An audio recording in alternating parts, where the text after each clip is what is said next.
Open on 40! How you feeling? What's wrong?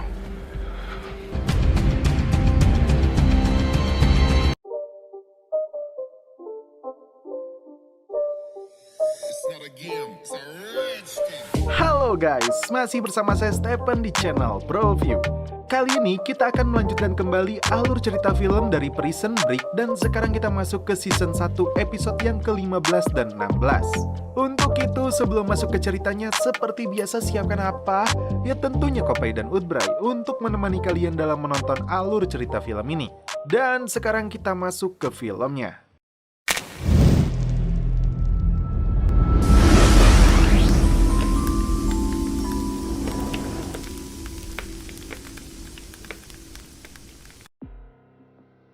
Di awal film, Lincoln terlihat sudah dipersiapkan untuk dieksekusi mati.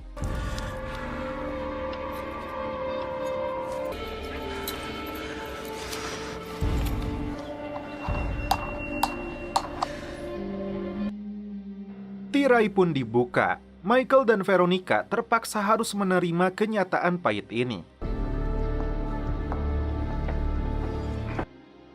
Tak lama kemudian, Lincoln melihat seorang pria di ruangan Michael berada.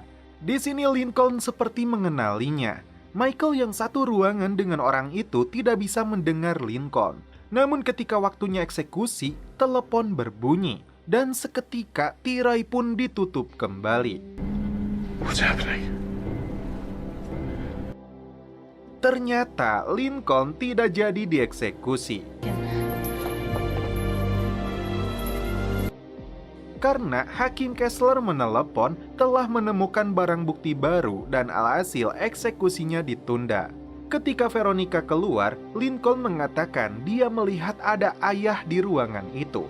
Tentu saja ini menjadi pertanyaan besar. Mengapa ayah mereka tiba-tiba muncul tepat di hari eksekusi Lincoln?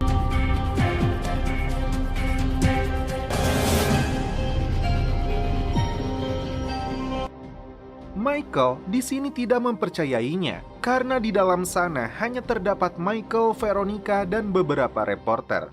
Why would he come back now? At the very last minute. Wakil Presiden mempertanyakan bagaimana bisa Lincoln masih hidup. Kellerman menjawab bahwa ada informasi yang diberikan oleh orang tidak diketahui kepada hakim. Wakil Presiden yang menduga itu adalah Daniel dibantah oleh Kellerman. Karena jika itu Daniel, maka Veronica akan membeberkan semuanya di pengadilan. Lalu, Kellerman menyinggung adanya kebocoran dari pihak perusahaan. Wakil Presiden menegaskan bahwa mereka bertiga adalah satu tim. Setelah itu, dia memerintahkan untuk menindaklanjuti masalah ini. Sebelum meninggalkan ruangan, agen yang bernama Samantha itu ditegur oleh Wakil Presiden agar berdiri ketika berbicara di hadapannya. Veronica dan Tucci diberitahu bahwa ada bukti yang tiba-tiba tergeletak depan rumah hakim. Terdapat dua laporan dalam amplop itu. Yang pertama adalah hasil otopsi Terence Steadman yang dinyatakan usus buntunya utuh dan normal. Dan yang kedua dijelaskan bahwa pada saat umur 12 tahun, Terence Steadman pernah operasi usus buntu. Itu artinya bukti ini cukup menguatkan bahwa Steadman masih hidup.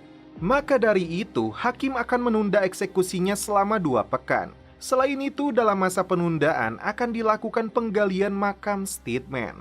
Tujuannya untuk mengetahui apakah benar yang dikubur itu adalah jenazah Terence Steadman. Veronica menelepon Michael untuk mengabarkan tentang penggaliannya.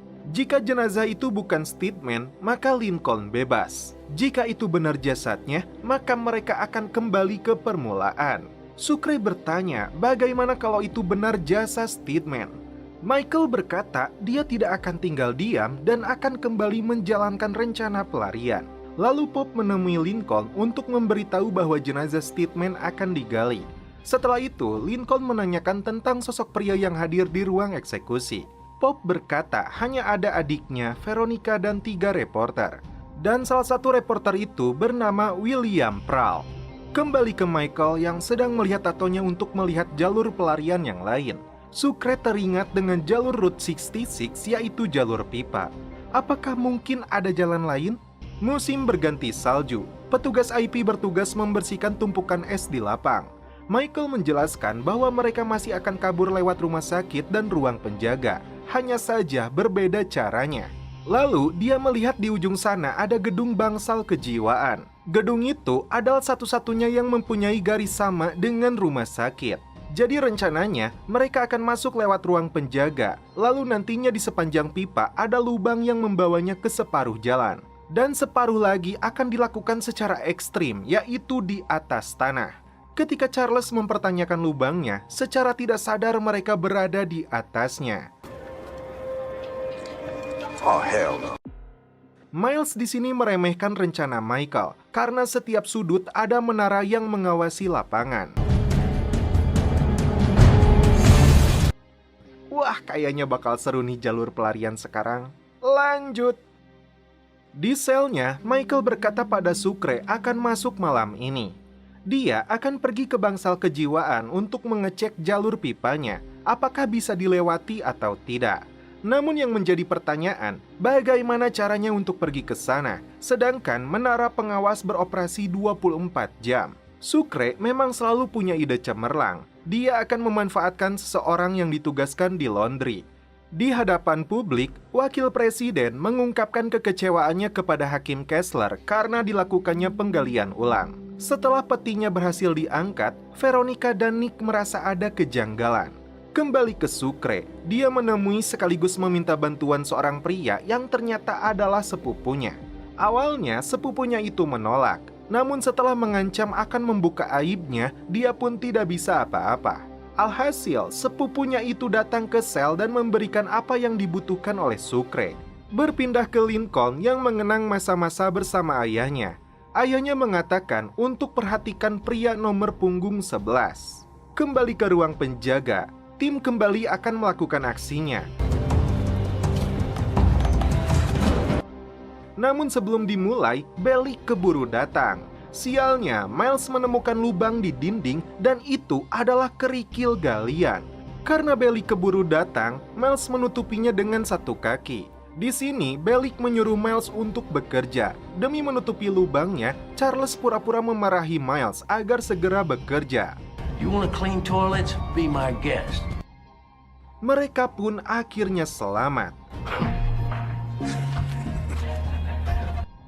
Dinding itu tidak kuat menahan beban kerikil dan alhasil menggolosor keluar. Muncul masalah baru karena sipir yang penasaran dengan asal pemain football favoritnya bertanya kepada T-Bag. Sedangkan di dalam ruangan, tim semakin panik. Karena T-Bag kurang suka dengan football, dia kurang mengetahui asal pemain itu. Ketika sipir itu akan menanyakan orang di dalam, T-Bag seketika menyebut Ohio State. Dan ternyata jawabannya benar. Tim pun kembali selamat. Terungkap juga di sini, selama Miles di penjara, dia sering mengirim kartu pos negara Irak kepada keluarganya. Itu adalah upaya Miles untuk menenangkan keluarganya. Charles mulai terbuka tentang alasan dirinya ingin keluar dari penjara ini adalah putrinya. Kembali ke Lincoln yang akhirnya mengingat tentang pemain football bernomor 11 itu bernama Pral. Itu artinya nama William Pral meyakinkan Lincoln bahwa itu benar ayahnya. Kembali ke Michael yang sedang mempelajari sistem jalur pipa di bawah bangsal kejiwaan. Menurutnya, sistem pipa ini sangat rumit. Sucre pun bertanya, serumit apa? Inilah sejarahnya. Penjara ini dibangun tahun 1858. Pipa-pipanya berbahan timah. 1 abad kemudian, pihak penjara menyadari kalau timah merusak kesehatan. Lalu, pipa itu diganti oleh bahan perunggu. Namun pipa itu tidak dibuang karena mahal. Nah, ribuan meter pipa itu masih berada di bawah sana. Kemudian, beberapa tahun yang lalu pihak penjara mengganti lagi pipanya dengan bahan plastik. Jadi susunannya itu yang lebih murah di atas. Kesimpulannya, di dalam sana sangat banyak sekali pipa. Jika Michael salah belok, dia akan tersesat. Di malam itu juga, Michael langsung beraksi.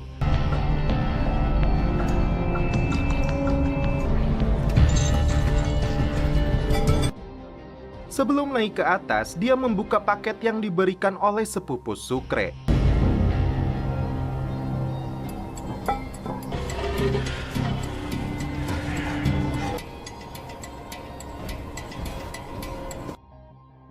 Dan ketika mencapai atas, penampilan dia berubah layaknya sipir. Lampu menara seketika menyala. Cukup dengan lambaian tangan saja, sekarang Michael bisa berjalan bebas di lapang. Kemudian, Michael memasuki bangsal kejiwaan.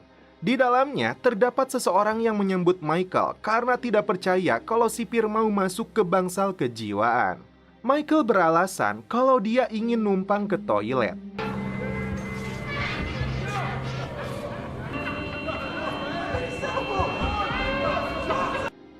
Waktu penghitungan dimulai. Lagi dan lagi, Sucre dibuat panik karena Michael belum juga datang.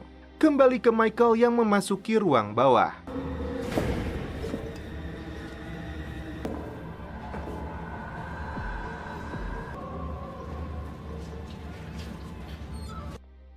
Ketika memasuki salah satu ruangan, Michael menemukan lubang pipanya.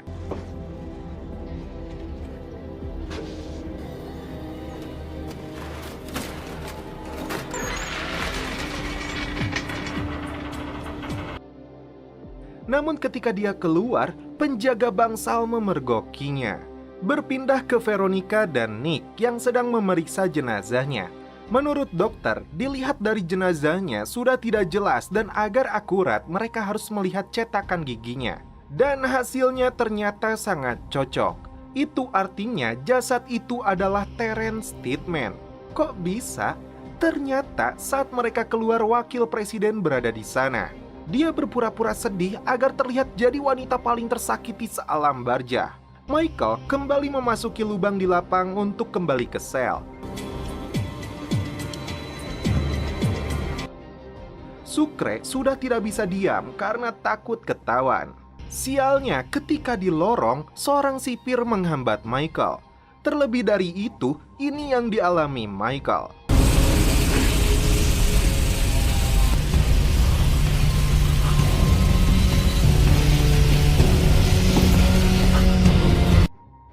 Beruntung, sipir yang berkeliling tidak mencurigai selnya Michael.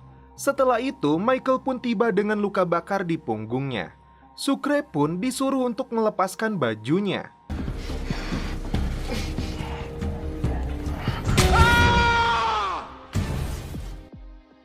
Ketika Michael tersadar, dia sudah berada di rumah sakit. Ternyata pada malam itu, Michael dibius karena itu adalah prosedurnya.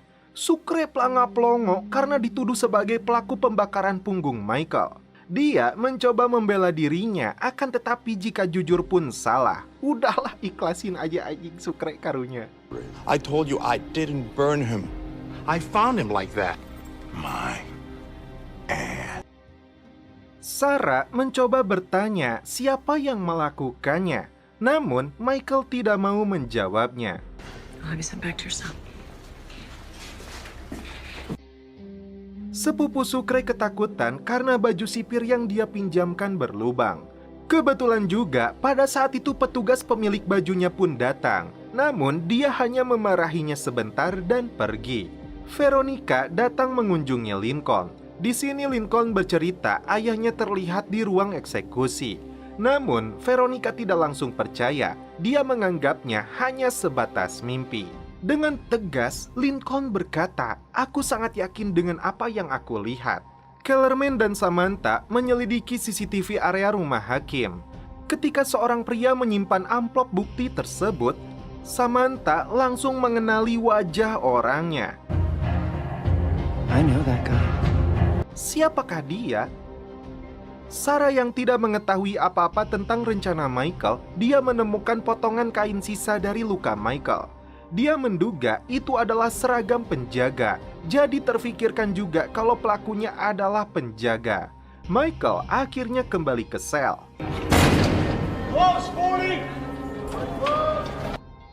Kabar buruknya, tato yang menyimpan peta mereka untuk kabur hilang.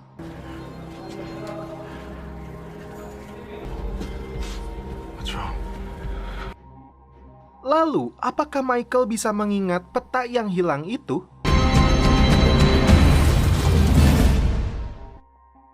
Film berlanjut ke episode selanjutnya. Di episode kali ini, tolong dengarkan dengan seksama karena di episode ini dijelaskan akar masalah dan latar belakang para pemain. Langsung saja. Cerita flashback ke 3 tahun belakang. Lincoln yang tertidur di depan terasnya dibangunkan oleh Michael. Sepertinya semalam Lincoln mabuk karena tidak menyadari kunci ada di hadapannya. Bisa terlihat dari fashionnya, Michael seperti lebih maju ketimbang kakaknya. Namun, don't judge book by cover. Ingat, Lincoln di sini ingin mengajak Michael untuk berbicara 4 mata sembari makan siang. Namun Michael menolaknya karena dia harus bekerja. Dan ternyata Lincoln baru saja dipecat dari kerjaannya. Menangkap obrolan mereka berdua, kita bisa menyimpulkan bahwa hubungan kakak adik ini kurang harmonis. Lalu, Lincoln pun masuk ke dalam rumahnya. Ternyata di dalam sudah ada Crab Simon. Nah, dari sinilah awal mula kasus Lincoln. Jadi, hutang Lincoln sudah dibayar oleh seseorang, dan sebagai imbalannya dia harus melakukan perintahnya. Di lain tempat, Michael bertemu dengan Veronica. Sepertinya mereka sudah lama tidak bertemu. Veronica pun menanyakan kabar Lincoln karena sudah lama juga mereka tidak bertemu. Dan inilah Lincoln. Dia sedang tidak baik-baik saja karena dia dipaksa untuk membunuh seseorang. Dan dari kejauhan ada seseorang yang mengawasinya seperti menandai Lincoln. Stain on the left knee. Lincoln dibuat tidak berdaya, apalagi keluarganya sampai diancam. Michael yang sudah mabuk-mabukan dengan Veronica, mereka akan melakukan adegan celepot. Di samping itu, Lincoln meneleponnya. Namun, Michael tidak menjawab telepon itu. Padahal saat itu Lincoln sangat membutuhkan bantuannya. Hingga akhirnya, sembari membawa pistol, Lincoln melaksanakan perintahnya.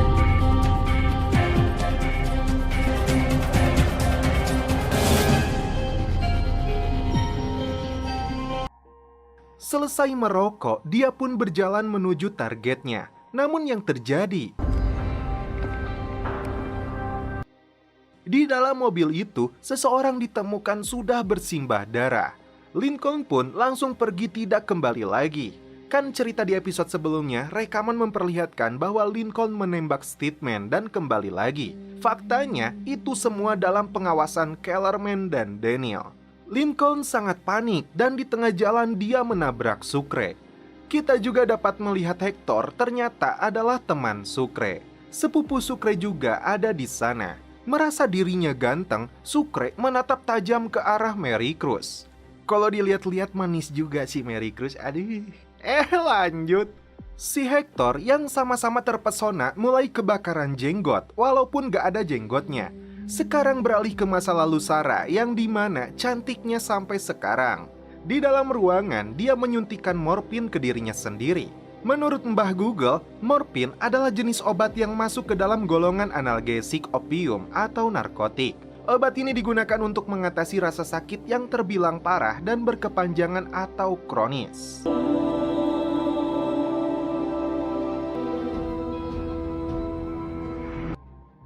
Kemudian, sekarang adalah masa lalu Miles. Seperti yang kita duga, dia adalah seorang militer. Karena dia selalu bagus dalam bertugas, akhirnya atasan Miles menugaskan dirinya menjaga penjara, bukan di garis terdepan dalam sebuah perang. Nah, kalian ingat gak saat Michael diinterview kerja? Ternyata dia diterima di perusahaan ini. Veronica yang datang memberitahu Michael bahwa Lincoln masuk penjara. Datanglah Michael ke penjara. Lincoln sudah berkata dari awal bahwa dirinya dijebak. Terungkap sebuah fakta, Lincoln sebelumnya bekerja di perusahaan milik Steadman. Hingga akhirnya beberapa minggu yang lalu dia dipecat. Setelah pemecatan itu, muncullah kasus ini. Ngeri juga ya settingan yang dibuat, seolah-olah serangkaian kejadian ini adalah bentuk balas dendam yang dilakukan Lincoln terhadap Steadman. Yang selalu menjadi sorotan adalah hutang dia sebesar $90.000. Michael menduga dia membunuh Steadman untuk mencuri uangnya. Anehnya, mengapa di sini Lincoln hanya diam saja ketika berbicara tentang uang tersebut? Michael membandingkan dirinya yang jauh lebih baik daripada Lincoln. Dengan berkata, dia mempergunakan separuh uang asuransi ibunya itu untuk biaya kuliah. Dengan sinis, Michael bertanya tentang separuh uangnya lagi yang dipakai Lincoln untuk apa. Lincoln hanya menjawab, ini tidak seperti yang terlihat. Sekarang beralih ke pusat masalahnya. Wakil Presiden dan agen Samantha, mereka berdua memikirkan konsep agar kasus ini berjalan dengan baik. Maka dari itu, Samantha mengatakan mereka butuh dukungan publik dan gubernur yang mempunyai hak gerasi akan mereka amankan. Veronica mencoba menjelaskan kasus ini kepada Michael. Namun Michael sudah termakan dengan berita dan bukti yang beredar. Lagi-lagi, hutang itu dibahas oleh Michael. Veronica dengan terpaksa harus mengatakan yang sebenarnya. Uang yang selama ini membiayai kuliah dan apartemennya, ternyata uang itu bukan berasal dari asuransi ibunya, tapi dari Lincoln. Jadi, Lincoln sengaja meminjam uang dengan jumlah sebesar itu, walaupun itu sulit untuk dia lunasi. Akan tetapi dia tahu bahwa Michael dapat memanfaatkan uang itu dengan sebaik-baiknya. Dan Michael yang terlihat mapan ini adalah bentuk pengorbanan dari Lincoln. Michael yang merasa bersalah karena malam itu tidak mengangkat teleponnya, dia pun meminta maaf. Lincoln tidak menyalahkannya juga. Dia malah menyarankan Michael untuk fokus di pekerjaannya saja. Malah dari sinilah Michael tidak akan diam.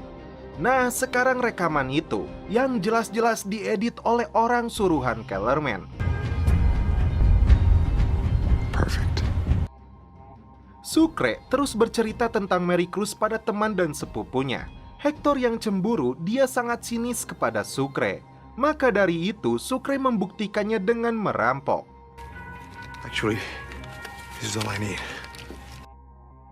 Kembali ke Miles yang sekarang bertugas di penjara. Tidak sengaja, dia melihat ada seseorang disiksa dengan kursi listrik. Michael yang sudah mempelajari kasus Lincoln, dia membuka laci dan melihat ada origami ciri khasnya. Namun, sampai sekarang kita belum tahu apa filosofi origami tersebut. Nah, nanti akan dijelaskan.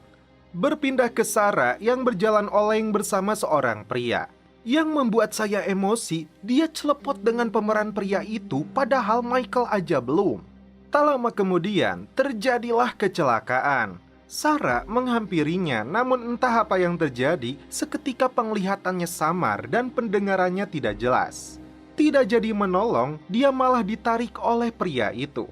Miles dipanggil oleh atasannya. Ternyata dia mengajukan laporan tentang adanya penyiksaan tahanan. Namun apa yang terjadi? Dia diseret keluar dan dipulangkan secara tidak hormat. Alasannya, dia telah terlibat dalam pasar gelap, padahal itu adalah perintah atasannya juga untuk membeli bir. Di pengadilan, Lincoln akhirnya dinyatakan bersalah.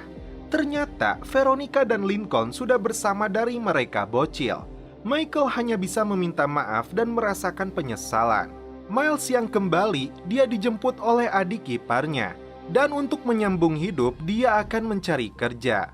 Kebetulan adik iparnya ini mempunyai lowongan untuk menjadi supir truk. Yang menjadi masalahnya, isi truk tersebut adalah barang ilegal. Mau tidak mau, Miles menerima pekerjaan itu. Kembali ke Michael yang sudah mulai mendalami kasus Lincoln. Nah, di sini terungkap filosofi origaminya. Jadi, ketika ibunya sudah tiada, hanya tersisa mereka berdua. Michael sering sulit untuk tidur dan tidak pernah tahu Lincoln ada di mana. Namun setiap kali dia bangun, ada kertas origaminya. Lebih tepatnya adalah origami bangau, yang artinya simbol kekeluargaan dan saling menjaga. Dan sekaranglah saatnya Michael untuk menjaga Lincoln. Namun Lincoln berkata dia akan dipindahkan ke penjara Fox River. Michael merasa ada kesempatan saat mendengarnya. Apa yang Michael pikirkan? Lanjut. Scene berpindah ke rumah seorang janda beranak dua bernama Susan. Dan sekarang giliran kisah masa lalu T-Bag. Sebelum itu, kembali ke Michael yang mendatangi kantornya. Ternyata dia mendapat peta penjara Fox River dari sini. Hector semakin panas karena dia mengetahui Sucre akan melamar Mary Cruz. Mereka mempertanyakan dari mana Sucre bisa membeli cincin. Akhirnya, Sucre merampok kembali. Tak diduga, saat dia akan keluar toko, polisi pun datang. Ternyata si Hector yang melaporkan Sucre. Di sisi lain, Kellerman menemukan tempat untuk wakil presiden healing sementara. Dia mempertanyakan warisan kakaknya yaitu Steedman untuk membayar rumah yang sangat mahal itu. Namun dari gimik mukanya, seperti ada sesuatu yang disembunyikan. Kembali ke Sarah, ternyata dia adalah pengguna narkoboy. Terlihat dari gestur tubuhnya seperti sedang sakau. Setelah itu, Bellic datang dan menawarkan Sarah untuk bekerja di tempatnya sebagai dokter. Nah, inilah awal mula Sarah bisa bekerja di Fox River. Kembali ke Michael yang akan membuat semua rencananya di sini.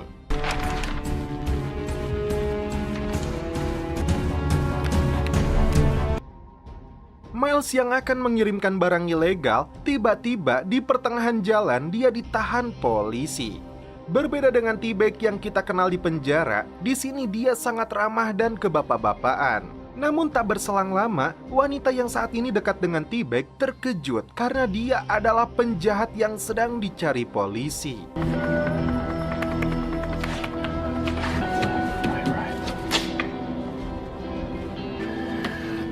Left, right, on the road, left.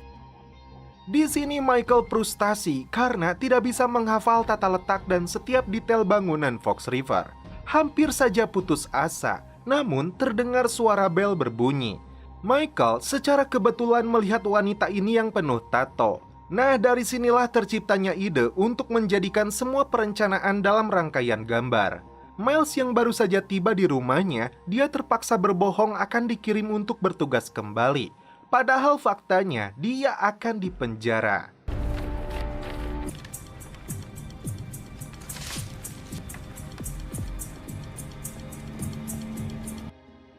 Nah, terselip sebuah kalimat yaitu Bolsoy Boze. Nah, apakah itu adalah clue selanjutnya untuk pelarian mereka?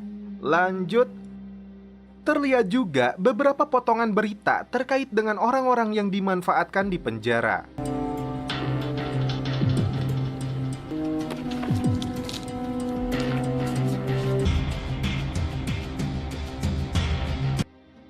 Ternyata, T-Bag dilaporkan oleh Susan. Menurut informasi, T-Bag dijebloskan ke penjara karena telah membunuh 6 siswa di Alabama. T-Bag mengancam wanita itu ketika dirinya keluar, dia adalah orang yang pertama T-Bag cari. Di sebuah tempat, wakil presiden berbicara dengan seseorang mengenai Lincoln yang akan mati. Terlihat orang itu menggunakan gigi palsu. Bentar, kalian ingat jasad Steedman yang dinyatakan sangat cocok cetakan giginya? Dan inilah dia sosok Terence Steedman. Dari obrolan mereka, kita bisa menyimpulkan bahwa jasad Steedman telah dimanipulasi oleh orang-orang lapang. Michael yang sudah berdandan rapih, bukan tujuan dia pergi ke undangan atau pacaran, akan tetapi dia pergi untuk merampok bank.